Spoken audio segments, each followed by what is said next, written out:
மருத்துவ படிப்புகளுக்கான பொது நுழைவுத் தேர்வை இந்த ஆண்டை நடத்த வேண்டும் என உச்சநீதிமன்றம் உத்தரவிட்டுள்ளது. இந்த விவரங்கள் குறித்து டெல்லி செய்தியாளர் மனோஜ் பிரபாகரிடம் கேட்கலாம்.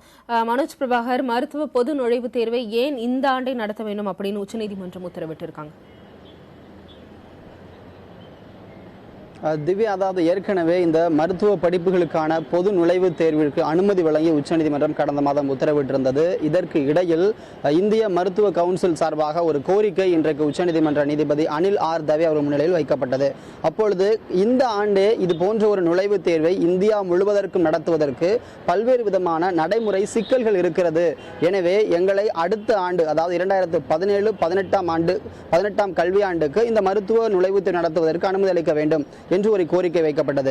இதற்கு கடும் எதிர்ப்பு தெரிவித்த நீதிபதி அவர்கள் மத்திய அரசு மற்றும் மருத்துவ கவுன்சிலுடைய கோரிக்கை அடிப்படையில் தான் விரைவாக வழக்கு விசாரிக்கப்பட்டு இந்த ஆண்டே இந்த மருத்துவ நுழைவுத் தேர்வுக்கு அனுமதி கொடுக்கப்பட்டது. இந்த சூழ்நிலையில் அனுமதி கேட்ட நீங்களே இதனை அடுத்த ஆண்டு வைக்க வேண்டும் என கோரிக்கை விடுப்பது எந்த வகையில் சரியாக இருக்கும்?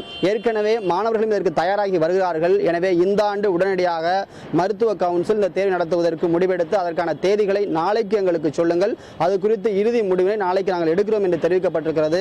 எனவே இந்த ஆண்டு மருத்துவ படிப்புகளுக்கான நுழைவுத் தேர்வு நடத்தப்பட இருக்கிறது. திவ்யா, மனோஜ், அப்படி இந்த ஆண்டு நடத்துவதில் என்ன பிரச்சனைகள் இருப்பதா மருத்துவ கவுன்சிலும் மத்திய அரசும் கூறுகின்றன? மாணவர்கள் தரப்புல இதற்கு வரவேற்பு இருக்கா என்ன? திவ்யா, அதாவது மருத்துவ கவுன்சில் சார்பாக வழக்கறிஞர் கௌரவ் சர்மா ஆஜராகி தன்னுடைய வாதங்களை வைத்தார். அப்பொழுது அவர் தெரிவிக்கும் பொழுது, ஏற்கனவே தேர்வுகள் அனைத்தும் முடிவடைந்து முடிவுகளுக்காக மாணவர்கள் காத்திருக்கிறார்கள். இந்த சூழ்நிலையில் மருத்துவ கவுன்சில் சார்பாக ஒரு பொது நுழைவுத் தேர்விற்கு மாணவர்களை தயார்படுத்துவது என்பதோ அல்லது மாணவர்களுக்கு விண்ணப்பங்களை விநியோகித்து அதற்கான செயல்முறைகளையும் நடைமுறைகளையும் வகுப்பது என்பதோ தற்பொழுதைய ஒரு சூழ்நிலையில் கடினமான ஒரு விஷயம்.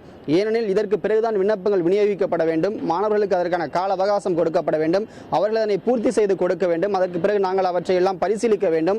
இப்படி மிகப்பெரிய ஒரு பிரச்சனைகள் இருக்கிறது. எனவே இதனை கருத்தில் கொண்டுதான் நீங்கள் இதனை ஒத்திவைக்க வேண்டும் என கோரிக்கை விடுக்கிறோம். உங்களுடைய தீர்ப்பு வரவேற்கத்தக்கதான் என்றாலும் கூட இந்த நடைமுறை சிக்கல்களை நீங்கள் கண்டிப்பாக கருத்தில் கொள்ள வேண்டும் என கோரிக்கை விடுத்தார்கள். ஆனால் உச்சநீதிமன்றம் அதனை நிராகரித்து விட்டது. மாணவர்கள் தரப்பிலிருந்து நாம் பார்க்கும் பொழுது இந்தியா முழுவதற்கும் இருக்கக்கூடிய மருத்துவ படிப்புகளுக்கு ஒரு பொது நுழைவுத் தேர்வு என்பது அனைவராலுமே வரவேற்கப்பட வேண்டிய விஷயம் என்றே பார்க்கப்படுகிறது. ஆனாலும் கிராமப்புற மாணவர்களுக்கு இந்த பொது நுழைவுத் தேர்வு என்பது சற்று கடினமாக இருக்கும். அதனை ரத்து செய்துவிட்டு தமிழகத்தில் பின்பற்றப்பட்டு வரக்கூடிய முறைகள் போல வர வேண்டும் என்பது கல்வியாளர்கள் தரப்பிலிருந்தும் கருத்தாக இருக்கிறது. எனவே இரண்டு பக்கங்களுமே சில பக்கம் கடினமாக இருக்கும், வேண்டாம் என்றும், சில பக்கம் வேண்டும் என்றும் கருத்துகள் இருக்கிறது. திவ்யா.